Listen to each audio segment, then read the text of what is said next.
Le Seigneur Dieu s'engage pour te soutenir, tel est le thème de notre exhortation ce matin. Bonjour bien-aimés frères et sœurs, bienvenue dans notre partage quotidien. Ce matin, nous allons partager une fois de plus encore la parole de Dieu. Nous glorifions notre Dieu et nous louons son saint nom. Nous bénissons le Seigneur pour la vie et la parfaite communion spirituelle que nous avons en Jésus-Christ.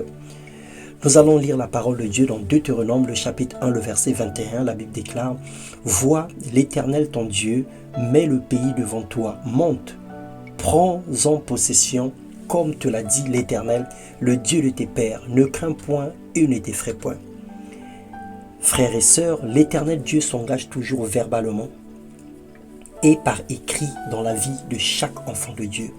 Il a tracé un chemin à parcourir avant de rentrer en possession de notre héritage. Il fixe les règles pour nous éprouver. Dans sa science, il a mis entre nous et notre bénédiction un parcours. Dans son amour, il nous accorde sa bénédiction. Mais dans sa sagesse, il sécurise nos vies afin que cette bénédiction ne nous entraîne pas dans l'échec ou dans la chute. Il nous donne un exercice simple, celui de monter sur la montagne dans la prière et appeler à l'existence ce qui n'existe pas. C'est le parcours ou le chemin que doivent emprunter tous les enfants de Dieu. Jonas 4, le verset 24, la Bible dit « Afin que tous les peuples de la terre sachent que la main de l'Éternel est puissante et afin que vous ayez toujours la crainte de l'Éternel, votre Dieu. » Alors l'Éternel fait certaines choses pour que sa force soit connue et que sa gloire se répande sur toute la terre.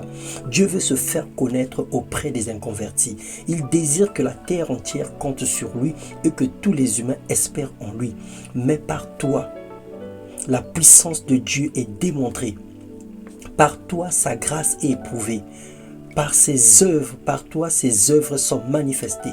Il te donne le temps d'apprécier la bénédiction et d'en prendre possession pour sa seule gloire, afin que ta vie puisse bénir les autres et que la bénédiction ne te loigne pas de lui.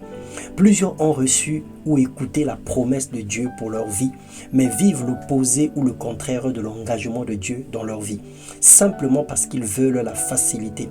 Ils ne savent pas que pour cueillir les roses, il faut affronter les ronces et les épines. Dans Nombre 23, le verset 19, « Dieu n'est point un homme pour mentir, ni un fils d'homme pour se repentir. Ce qu'il a dit, ne le fera-t-il pas? Ce qu'il a déclaré, ne l'exécutera-t-il pas ?»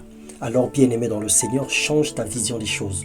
Refuse la paresse et travaille dur comme un athlète pour remporter la course de la vie éternelle. Ensuite, entre en possession de ton héritage pour jouir des prémices du royaume des cieux, des choses que l'Éternel t'a promis sur la terre. Le travail, c'est sur la terre. Le mariage, c'est sur la terre.